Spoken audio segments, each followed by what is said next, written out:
Good morning, boys. Now, the next chapter is this Aeolian process and associated landforms. That's chapter number 12. Now, if you look at this chapter, from this particular chapter, you will only get diagram-based questions. It means that the explanation will be very less. So, because of that, you need to give emphasis on those diagrams which I am discussing today. So, Aeolian process means wind. Okay, whenever a wind is blown, it results in the formation of different types of landforms. Now, those landforms which comes into existence because of the blowing wind at a constant speed in a constant direction, it results in the formation of different types of landforms. So, these landforms are very important because you will be getting at least 2 or 3 questions based on diagram from this chapter. Okay, now, so let us continue. In the previous class, if you remember, we discussed about the fluvial cycle of erosion. Now, even in that chapter, there are the 3 major components. Now, those 3 major components you will even find in this chapter. Those are erosion, transportation, and deposition. Even in this wind erosion, you will find erosion, you will find transportation, as well as you will find deposition. Now, erosion means removal of the fine particles. Removal of the fine particles either by the wind or either by the running river or either by the sea waves. Whenever a wind blows across a big boulder of rocks, the fine loose particles is being removed. And when those fine loose particles is been removed, that is called as a erosion.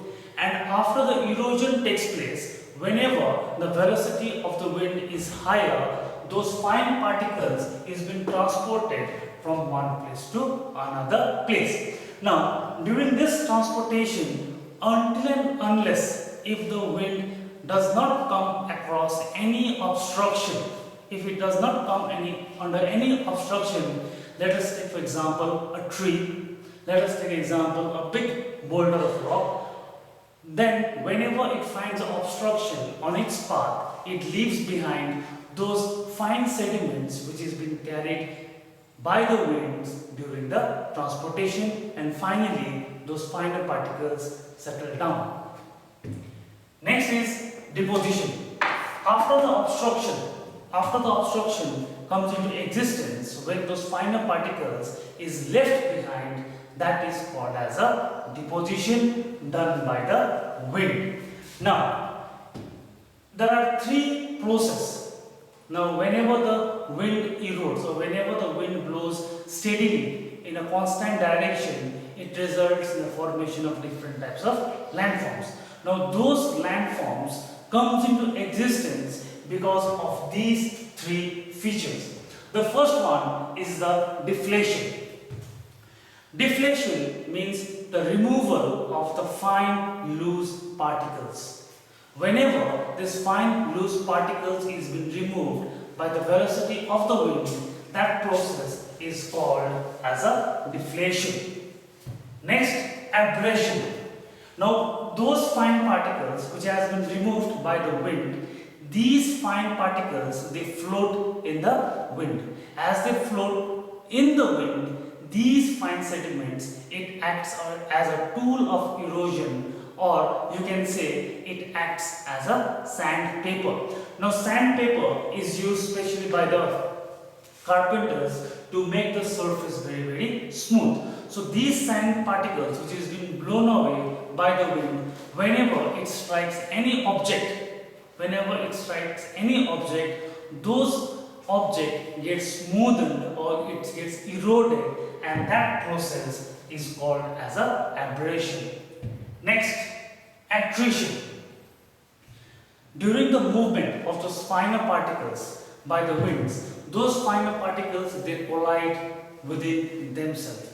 As they collide within themselves, these finer particles, they break because they collide with one another, as well as they get polished or they get much more smoother, and that process is called as a attrition. Next, landforms made by wind erosion. Now these are the landforms which is being based on the present syllabus which is been updated by the council. So just read for these only which I am discussing in the class. First one is the deflation hollows. Now deflation hollows comes into existence when a steady and a constant wind blowing over a certain direction, it picks up the finer particles. It picks up the finer particles from a surrounding area which has much finer particles which can be easily transported. And as this area has much more finer particles, these finer particles is being removed because the wind starts to rotate in a clockwise direction. As the wind starts to rotate in a clockwise direction, it starts to rotate, the wind starts to rotate, resulting the finer particles to be completely eroded away, resulting in a formation of a deflation hollow. Next, pedestal rock or mushroom rock or a Gada rock. Now if you look at this mushroom rock or pedestal rock or a Gada rock, these rocks comes into existence when the maximum erosion is just above the earth's surface, where the friction is absent. It means that this mushroom rock comes into existence just above the surface of the earth, where the friction is completely absent. Second point, the intensity of erosion decreases upward and downward. It means to say that whenever the wind erodes any object, it targets the central portion of that particular object, because the reason is that the wind is not able to carry the finer particles at a very higher level.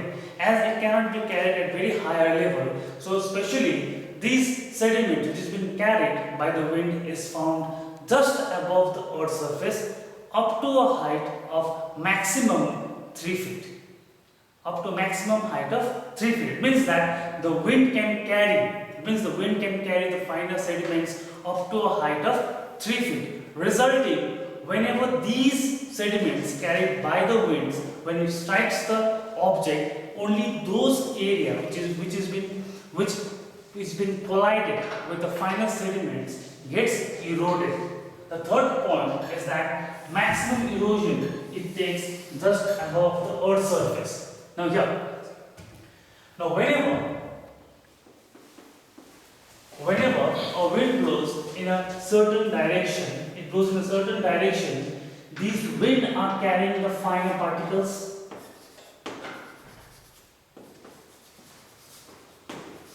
It's carrying the finer particles such as sand, such as dust. And these finer particles, it cannot be carried very high because that is much more heavier and the wind is unable to lift those fine particles. So because of that, as this wind is carrying the finer particles, it collides with the obstruction. Now let's take this obstruction as a big rock. So as this rock acts as an obstruction, this wind keeps on flowing to this particular direction, and these finer particles, it acts as a tool of erosion. It means that these finer particles, it strikes against this rock, and the portion which is facing the direct wind gets eroded. It gets eroded, resulting in the change of shape as well as in the change of size, and resulting in the formation of a mushroom rock or a pedestal rock or a Gada rock. Next, yardans. Now these yardans comes into existence when two different types of rock, that is the hard rock and the soft rock, which lays vertically, which are found in a vertical position. Means when the rocks are found in a vertical way, the softer rocks gets eroded much much more quickly than the harder rock, resulting in the formation of deep cut deep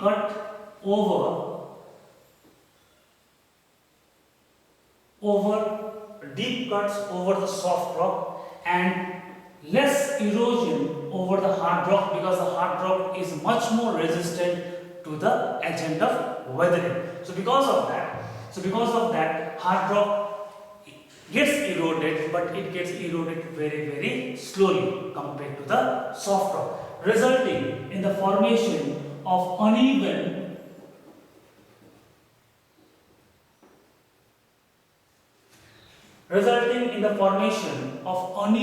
surface feature found on the rocks which is lying vertically, that is the soft rock and the hard rock alternatively, resulting in the formation of yardans. Next, desert pavement. Now desert pavement means the finer particles is being blown away by the winds, because the finer particles is much more lighter, resulting in the finer particles to be easily carried away by the winds. And when these finer particles is being completely eroded by the winds or transported by the winds, it leaves behind the heavier particles such as the pebbles, such as the bigger rocks. And these bigger rocks, when it gets accumulated in one particular place, it results in the formation of a desert pavement.